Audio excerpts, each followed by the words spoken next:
Today on the show, we're going to visit another amazing archaeological site, and we're going to learn about a group who are taking great care of Holocaust survivors. That's next on First Century Foundations.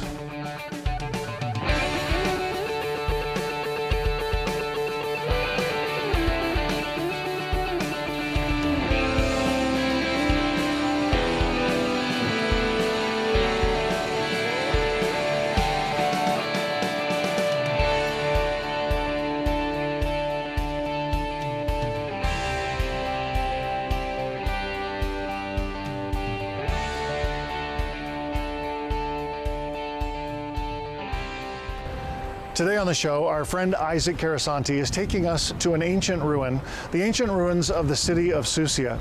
Sucia is a place that really doesn't have a specific biblical connection, but it's significant because it's a city that sprung up after the destruction of the temple, when Jesus' prophecy finally came true in 70 AD. Now, the diaspora, what we understand to be the scattering of the Jewish people all around the world, definitely happened, but there were always a remnant, a group of Jewish people who have remained here in the land of Israel. And the city of Sucia is an example of that for us. You're going to be intrigued as we look at life and how it happened there in the city in those days. You're going to visit lots of interesting things. Please stay tuned. That's up next on First Century Foundations. Coming up, Jeff explores the ruins of Sucia.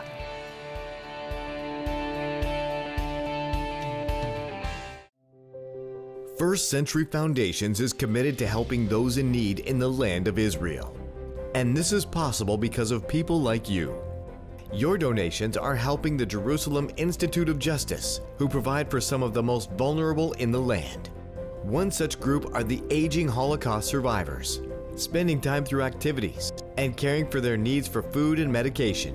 The Jerusalem Institute of Justice and First Century Foundations are making a real difference in the lives of people who have experienced so much. People like us who lost everything and live with the pain, to have people that help us a little bit, we're very grateful.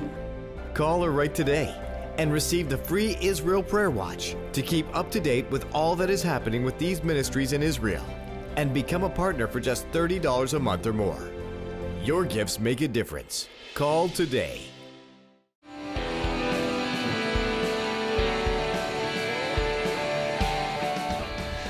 Isaac, great to have you back on the show today. Thank you very much. You know, typically we visit a lot of the normal sites, the biblical sites, but today you've brought us to another very interesting place.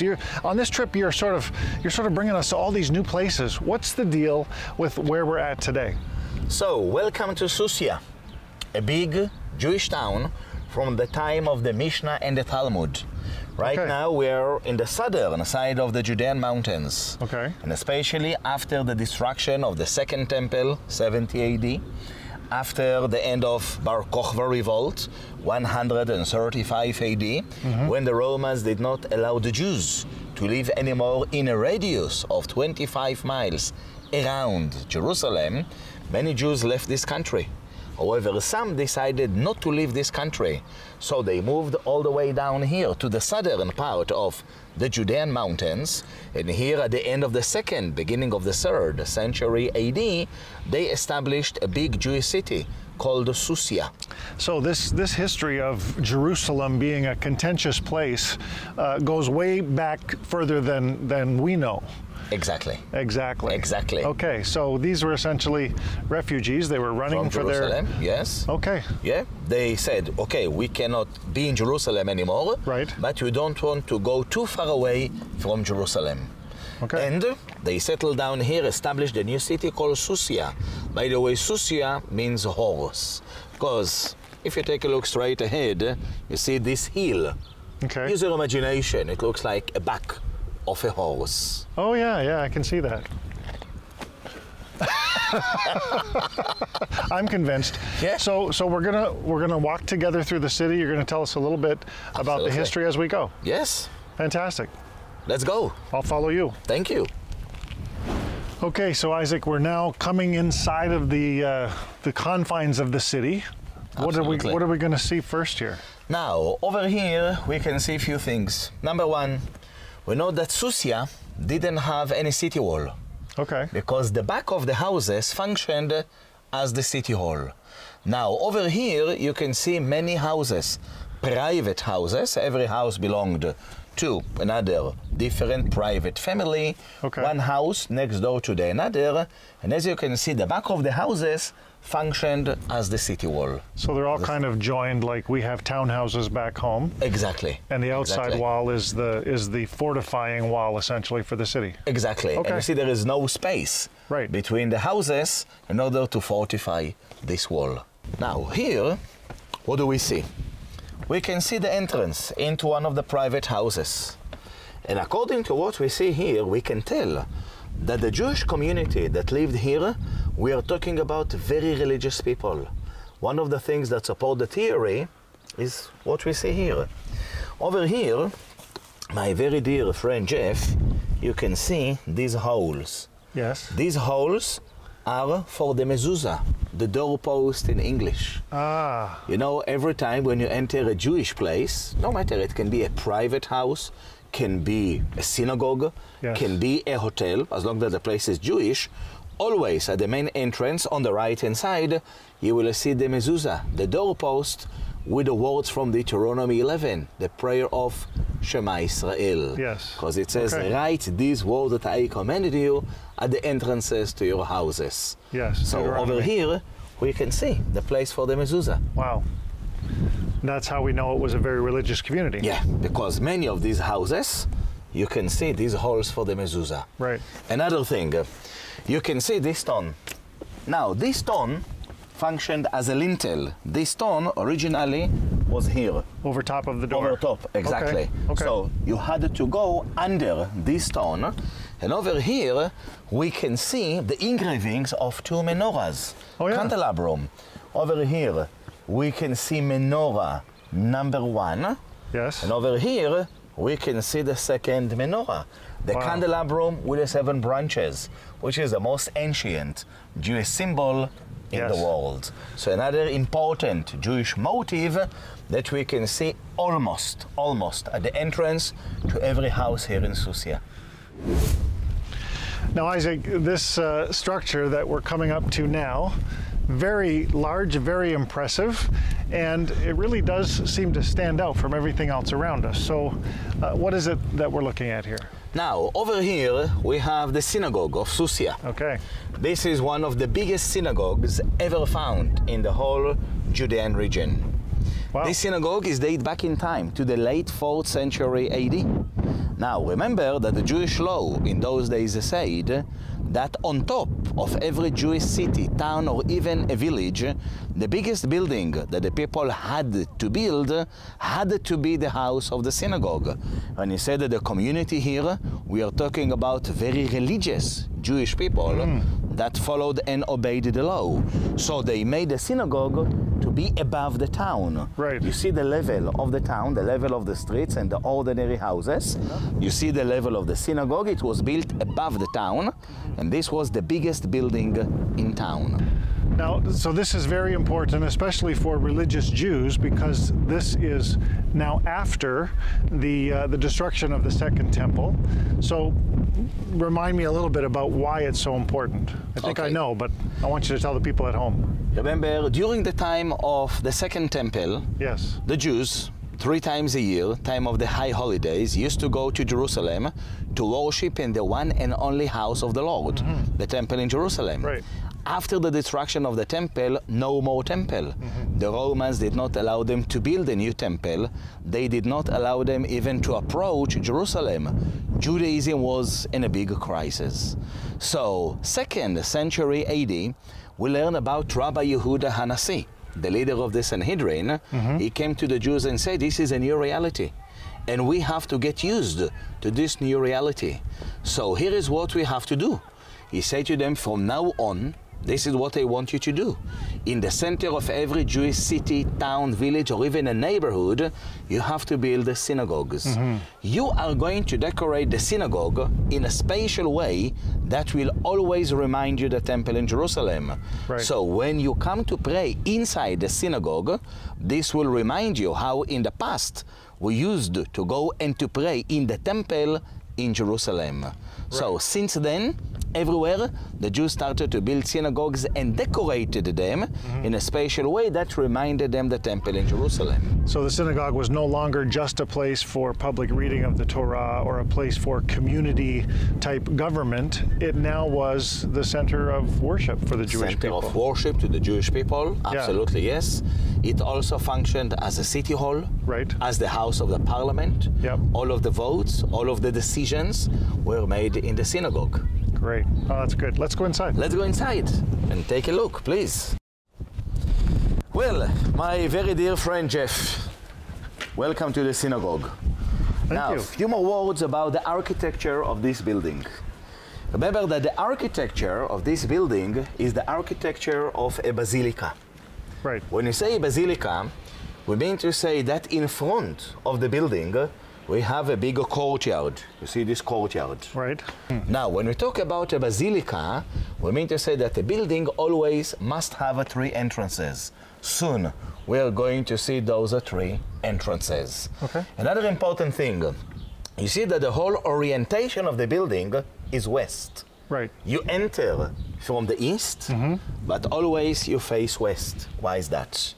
Remember that the pagans, in those days, they worshipped the sun. Therefore, when the pagans built their temples and shrines, always their shrines faced to the east, because sunrise is from the east. Right. Jews said, no way, we have to turn our back on paganism. They face east, we face west. And here's something very interesting. You enter from the east, yes, but all the time the orientation is to the west, right, which means that you show your back to paganism. Okay. So this is why the whole orientation is to the west. Also in Jerusalem, the orientation of the temple was always to the west. Very interesting. Now, over here, a few other important things. We are leaving the courtyard called atrium, and from the atrium you can see the steps that lead us to the narthex. What is the narthex? The narthex is this corridor that you see here. Okay. And through the narthex, we continue to the 3 main entrances. As you said, every basilica must have 3 entrances. Right. You can see the main entrance. This is number 1. Number 2, the smaller one to the right. Okay. Number 3, the smaller one to the left. Now, what is the purpose of atrium and narthex? Remember that this place was open also for Gentiles. If Gentiles wanted to come here, they were allowed to come here. Okay. Only Jews were allowed to continue inside. Ah, okay. So only Jews were allowed to climb up the stairs through the narthex to the main entrances and then into the building.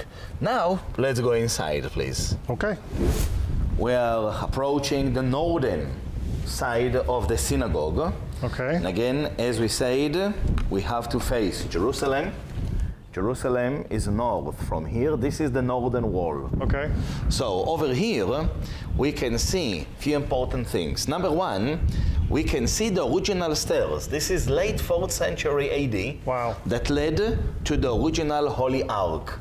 Where you see this modern marble of today, this is where originally stood the Holy Ark. Right. This is where they used to keep the scrolls of the Torah. Okay. Let's continue to the eastern side of this mosaic floor. Over here, more and more and more and more geometric designs. Right. But there is something very specific that I want you to see. You remember that we said that in every synagogue, they put motifs that reminded themselves the temple. Because when you go to a synagogue, always you have to remember the temple. And this is what we see here. Over here, we can see the front of the temple in Jerusalem. Yes. You can see the 2 main doors of the temple and the 2 columns, Yachin and Boaz. And here you can see the roof of the temple. Okay. Now, in the temple stood the menorah, the candelabrum with the 7 branches. From the temple to the right, see a beautiful menorah. Yes. You can see the 7 branches, and you see the base of the menorah. Yep. And further to the left, we can see another menorah, central part was not preserved in very good conditions. Now, the temple stood on top of Mount Moriah. Yes. Now, they wanted us to remember that story. Therefore, what we see here, over here, we can see the story about Isaac's sacrifice. You remember the end of the story. Abraham saw the ram, got caught in the bush, took it and sacrificed it instead. So here we can see part of the ram, and here you can see the bush. Or if you take a look further to the west, we can see exactly the same design. You can see the ram that got caught in the bush, and this is Mount Moriah. So the idea is to make sure that we all remember that the temple stood on Mount Moriah, Jerusalem. And this is what makes the mosaic floor in the synagogue in Sucia to be one of the most unique, one of the most spatial, one of the most beautiful mosaic floors ever found in Israel. Wow, incredible. Well, Isaac, thank you so much for bringing us to this very special place. My pleasure. And we have been happy to be able to bring you here as well. And you know, again, this is one of those places that doesn't get on a regular tour, but I want to encourage you, watch, because we may just be adding some of these sites to a tour in the future. And I think it's so cool to be able to come here and to be a part of this. And thank you for bringing us here. You're welcome. My pleasure. Thank you. Up next, Jeff joins a group of Holocaust survivors as they learn to make chocolate. Jerusalem, the holy city, is the focus of much of the world's attention. And Psalm 122 tells us to pray for the peace of Jerusalem. Yet do we really know why, or even how? Why does God want us to specifically pray for the peace of this ancient city? And how do you pray for a city that for most of us seems so foreign and so far away? Praying for the Peace of Jerusalem, the new book by Jeff Feuders, now reveals God's purpose for the holy city and all of Israel, and why he wants every believer to pray for his holy land. Now more than ever, the people of Israel need our prayers and support. And when you order your copy of the book Praying for the Peace of Jerusalem with a gift of just $10 or more plus shipping and handling, you are also helping these precious people in a very real way. Call the number on your screen now, or go online to firstcenturyfoundations.com and order Praying for the Peace of Jerusalem and begin to pray for Israel with understanding and purpose.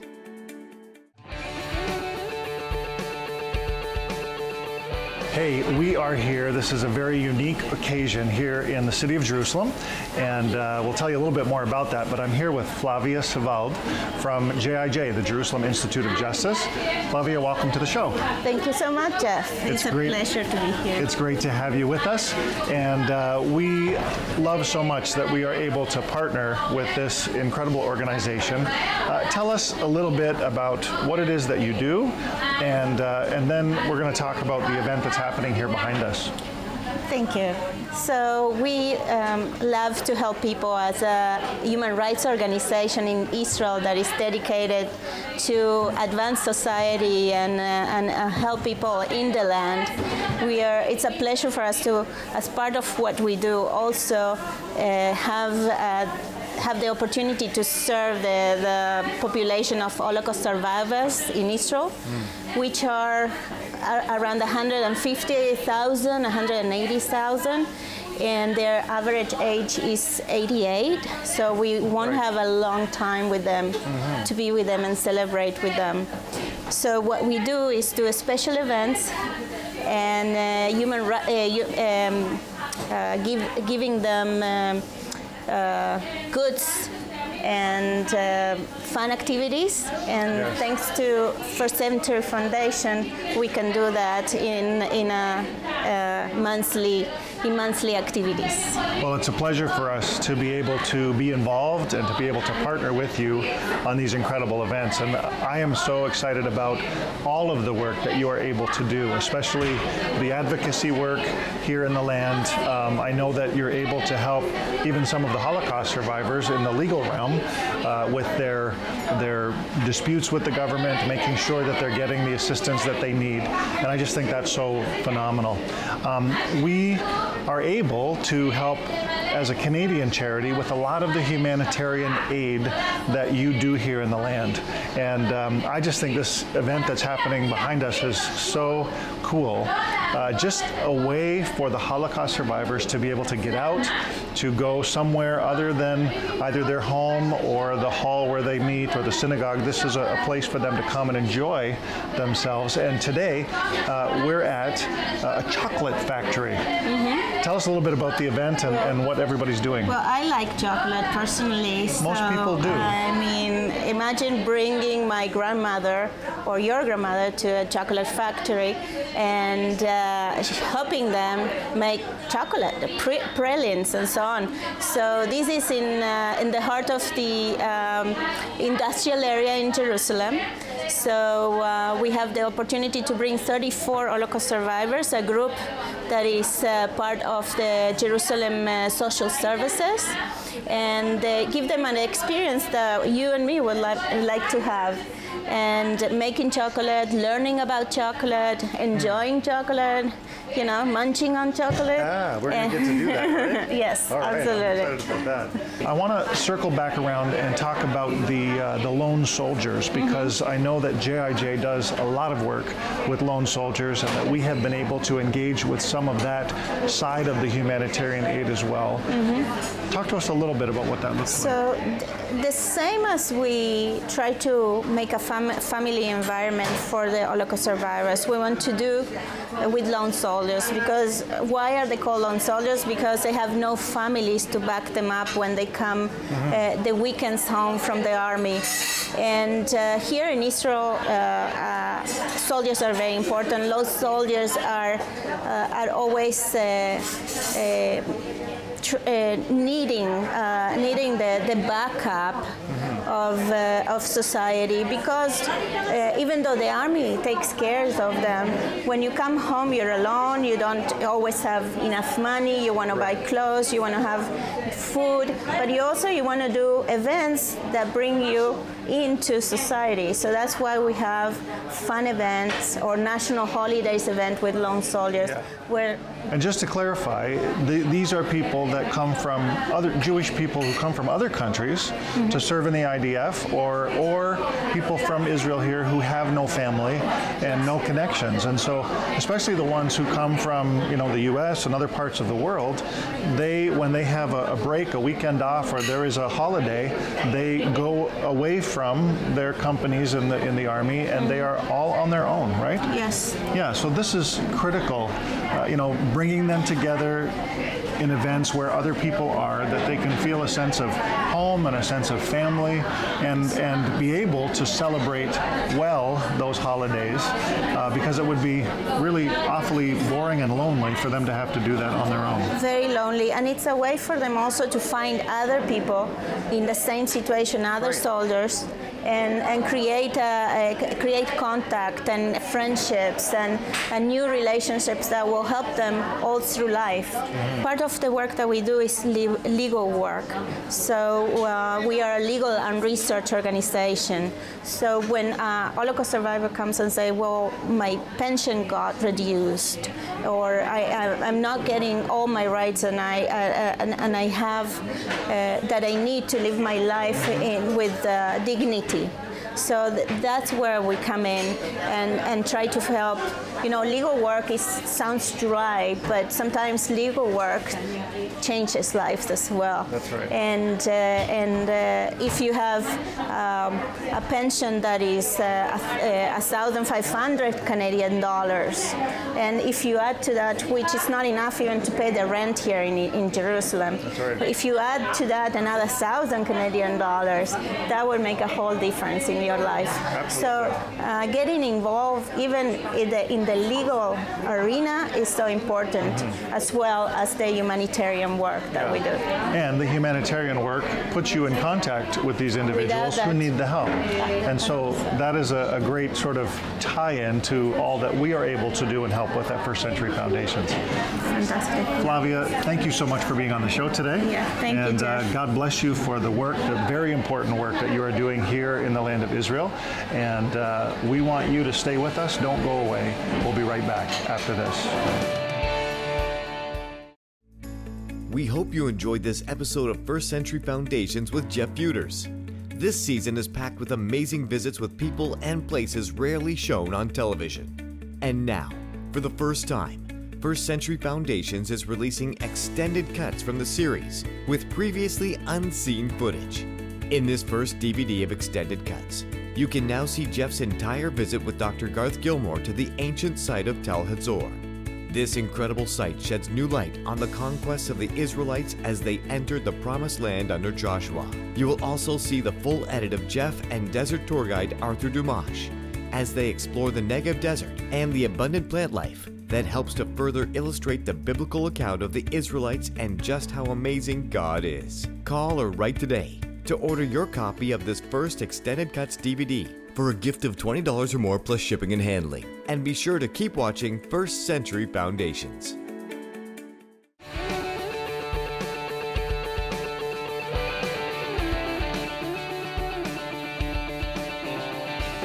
Well, I hope you enjoyed today's show. Kind of intriguing to visit that synagogue and see the mosaic that pointed to the temple. Just another example of how the Jewish people have always had a hope to return to the city of Jerusalem. And then we visited modern-day Jerusalem and the Jerusalem Institute of Justice, an amazing partner of First Century Foundations who are doing incredible work here in the land of Israel. I have to tell you, this was one of my first experiences with a group of Holocaust survivors, and they just have so much to share with us and so much to tell us about their experiences. One lady that I spoke to today shared how that her husband is actually the last living witness from the Eichmann war crimes trial. Wow.